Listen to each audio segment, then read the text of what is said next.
আজকে আমি খুঁজবো যে দেওয়ালের কান আছে কি না। তোমরা লোকের মুখে অনেকে শুনেছো যে দেওয়ালেরও কান আছে, তো এই কথাটা ভুল। আজকে আমি প্রমাণ করে দেব। তো দেখা যাক দেওয়ালের কান আছে কি না, একটু খোঁজাখুঁজি করি, তোমরাও দেখো। হ্যালো হ্যালো হ্যালো, দেওয়াল তুমি কি শুনতে পাচ্ছ? হ্যালো, কোনো উত্তরই নেই। হ্যালো দেওয়াল। তো দেখো, তোমরা দেখলে যে দেওয়ালের কান নেই, তার জন্য শুনতে পাচ্ছে না। আমি অনেকবার ডাকলাম।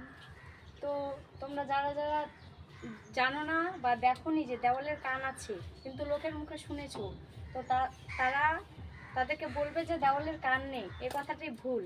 তো আজকে আমি প্রমাণ করে দিলাম যে দেওয়ালের কান নেই। যদিও বা ধরলাম যে দেওয়ালের কান আছে, তো দেওয়ালের তো মুখ নেই যে সবাইকে বলে বেড়াবে। তো তোমরা নিশ্চিন্তে সব কিছু সবার সামনে বলতে পারো।